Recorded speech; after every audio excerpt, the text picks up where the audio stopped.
Hello everyone. இன்னைக்கு என்ன ஸ்டோரின்னு பார்ப்போமா?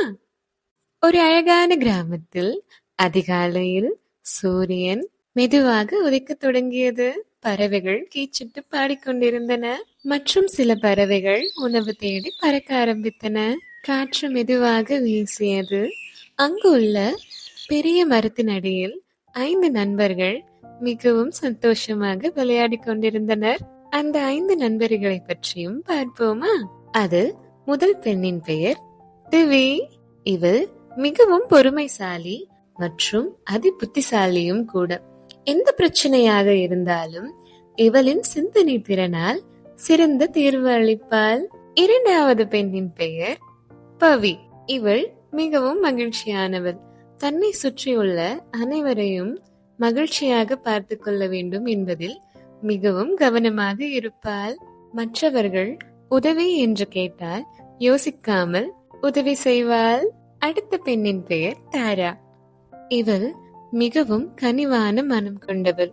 பறவைகள் ஒருபோதும் உணவில்லாமல் கஷ்டப்படக்கூடாது என்பதற்காக அவள் வீட்டின் அருகில் தினமும் உணவும் தண்ணீரும் வைப்பாள். மற்றும் அவளின் நண்பர்களை ஒருபோதும் மனம் தளராமல் பார்த்துக் கொள்வாள். நான்காவது நண்பனின் பெயர் அருண். இவன் மிகவும் பலசாலி. அதிக எடையுள்ள பொருட்களை எல்லாம் எளிதாக தூக்கிவிடுவான். மற்றவர்களுக்கு உதவி தேவைப்பட்டால் ஓடிப்போய் உதவி செய்வான். ஆனால் கொஞ்சம் கோபக்காரனும் கூட. கடைசி நண்பனின் பெயர் கௌதம். இவன் மிகவும் திறமையானவன். ஒரு விஷயத்தை பார்த்தால் அதை அப்படியே வரையக்கூடிய ஆற்றல் கொண்டவன். இவர்கள் ஐவரும் நல்ல நண்பர்களாக அந்த கிராமத்தில் வாழ்ந்து வந்தனர். ஒரு நாள் அந்த கிராமத்தில் உள்ள பெரிய மரத்தின் அடியில் அமர்ந்து விளையாடிக் கொண்டிருந்தனர். அப்பொழுது அங்கு இருந்த 2 தாத்தாக்கள் ஆர்வமாக எதையோ பேசிக் கொண்டிருப்பதை இவர்கள் கவனித்தார்கள். அப்பொழுது பவியின் அம்மா அவளை அழைத்ததால் ஏதோ வந்து விடுகிறேன் நண்பர்களே என்று கூறி பவி வீட்டிற்கு சென்று விட்டாள். பிறகு நால்வரும் தாத்தாவை நோக்கி சென்றார்கள். எங்களுக்கு ரொம்ப நாட்களாக ஒரு சந்தேகம் உள்ளது, அதை இன்று நீங்கள் தீர்த்து வைக்கிறீர்களா என்று கேட்டார்கள். அதற்கு தாத்தா, கேளுங்கள், நாங்கள் சொல்கிறோம் என்றார்கள். அப்பொழுது அருண், நம் கிராமத்திற்கு அருகே ஒரு காடு உள்ளதல்லவா, அதை பற்றி நம் கிராமத்தில் ஏதோ பேசிக்கொள்கிறார்களே, அது உண்மைதானா என்று. அதற்கு தாத்தா கூறினார், ஆம், அது உண்மைதான். எனக்கு தெரிந்தே அந்த காட்டிற்குள் சென்ற பலர் திரும்பவில்லை என்றார். தாத்தா சொல்வதை கேட்ட அனைவரும் கொஞ்சம் வியப்புடனும் கொஞ்சம் பயத்துடனும் அந்த காட்டை பார்த்தனர். பிறகு பவி வந்தால் அவளிடம் தாத்தா கூறியதை பற்றி நண்பர்கள் கூறினார்கள். பிறகு அந்த காட்டை பற்றி யோசித்தபடி அந்த மரத்தின் அடியில் அமர்ந்தார்கள். பிறகு கொஞ்ச நேரம் கழித்து அருண் கேட்டான், நாம் ஏன் அந்த காட்டிற்குள் செல்லக்கூடாது என்று. அதை கேட்ட திவ்வி, தாத்தா கூறியது போல் நாம் திரும்பி வர முடியாமல் போய்விட்டால் நாம் என்ன செய்வோம் என்று. அதற்கு தாரா சொன்னால், நாம் நல்லெண்ணம் கொண்டவர்கள் தானே, நமக்கு ஒன்றும் ஆகாது, நாம் கண்டிப்பாக நல்லபடியாக அந்த காட்டை விட்டு வெளியேறுவோம் என்றாள். இதை கேட்ட மற்ற மூவரும் சிந்தித்தார்கள். சரி, நாம் செல்லலாம் என்று முடிவும் எடுத்தார்கள். பிறகு ஆளுக்கு ஒரு பையில் பழங்கள், குடிநீர், முதலுதவி பெட்டி மற்றும் காட்டிற்குள் செல்ல தேவையான பொருட்களை அனைத்தையும் எடுத்து பையில் வைத்துக்கொண்டு புறப்பட்டனர். செல்லும் வழியில் மிகவும் ஆர்வம் இருந்தாலும் அதே சமயம் பயமும் இருந்தது. நாம் திரும்பி வருவோமா என்று. பிறகு அவர்களுக்கு அவர்களே தைரியப்படுத்திக் கொண்டு காட்டிற்குள் சென்றனர். அந்த காட்டிற்குள் இவர்கள் முன் பார்த்திடாத பெரிய பெரிய மரங்கள், பெரிய புதர்கள் அனைத்தும் இருந்தது. மற்றும் அங்கு ஒரு சின்ன சத்தம் கூட வரவில்லை. இவர்கள் நடக்கும் சத்தம் மட்டுமே கேட்டது. காற்று வீசும் சத்தம் கூட கேட்கவில்லை.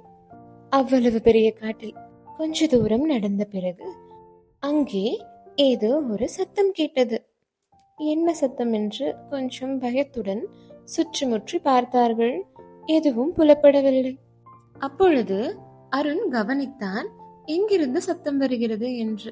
பிறகு அவன் கண்டறிந்தான் அந்த பெரிய புதருக்குள் இருந்துதான் சத்தம் வருகிறது என்று. புதரை விலக்கி பார்த்தான். அங்கு ஒரு அழகான முயல் படுத்திருப்பதை கவனித்தார்கள். ஏன் இது இங்கு படுத்திருக்கிறது என்று யோசித்த பிறகுதான் கவனித்தார்கள் அதற்கு அடிபட்டுள்ளது என்று. பிறகு விரைவாக அவர்களின் முதலுதவி பெட்டியை எடுத்து முயலின் காயத்திற்கு மருந்து போட்டார்கள். பிறகு மீண்டும் காட்டிற்குள் பயணிக்க தொடங்கினார்கள். வெகு தூரம் நடந்த பிறகு திவியும் பவியும் கவனித்தார்கள் அங்கு உள்ள மான்கள் மிகவும் சோர்வாக உள்ளதை.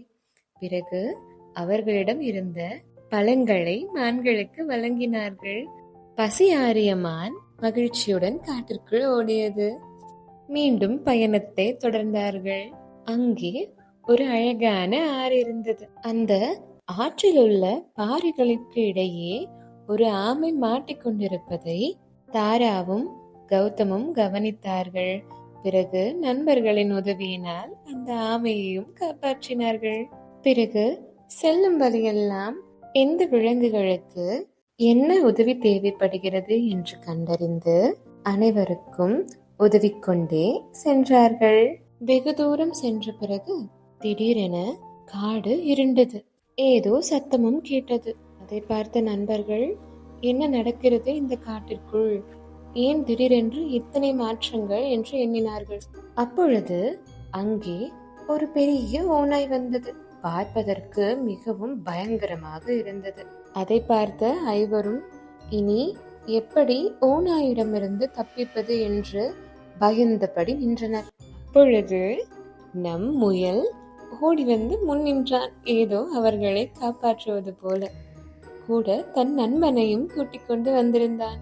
பிறகு பறவைகள் அங்கே சுற்ற ஆரம்பித்தன மற்றும் காப்பாற்றப்பட்ட அனைத்து விலங்குகளும் அவரவர் நண்பர்களையும் அழைத்து கொண்டு அங்கே வந்தது. இதையெல்லாம் பார்த்த ஓநாய் நினைத்தது, இவர்கள்தானே, இவர்களை நாம் ஒரு சத்தத்தில் ஓட வைத்து விடலாம் என்று. பிறகு அங்கே ஒரு பெரிய யானையும் வந்து நின்றது.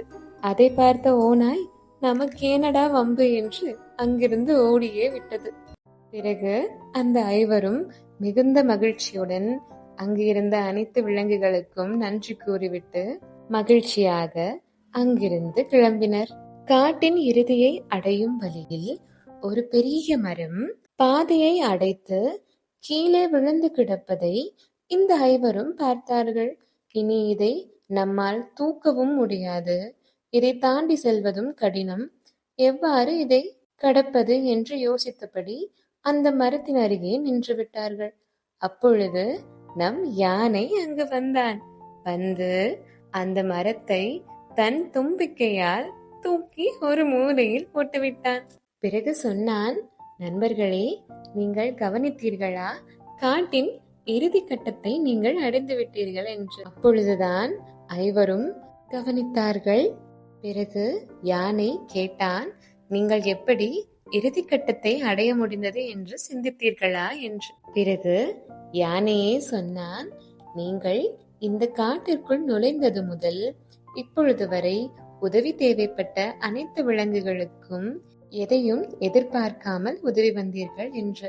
ஓநாய் உங்கள் எதிரில் வந்து நின்ற போது கூட ஒருவருக்கொருவர் ஆதரவாக ஒற்றுமையாக நின்றீர்கள், விட்டு ஓடாமல். அதனால்தான் நீங்கள் இறுதி கட்டத்தை அடைய முடிந்தது என்று யானை மகிழ்ச்சியாக கூறினார். அதை கேட்ட ஐவரும் மகிழ்ச்சியுடன் யானைக்கு நன்றி கூறிவிட்டு அந்த காட்டை விட்டு வெளியேறினர். அதே சமயம் அந்த கிராமத்தில் குழந்தைகளை காணவில்லை என்ற குழப்பத்தில் பெற்றோர்கள் மிகவும் கவலையுடன் இருந்தனர். அப்பொழுது குழந்தைகள் காட்டை விட்டு வெளியே வருவதை பெற்றோர்கள் கவனித்தார்கள். இவர்களை பார்த்த ஐவரும் ஓடி வந்து அவர்களை கட்டி அணைத்தார்கள். பிறகு எங்கு சென்றீர்கள் என்று பெற்றோர்கள் கேட்டார்கள். அதற்கு நடந்ததை அனைத்தையும் ஐவரும் கூறினர்.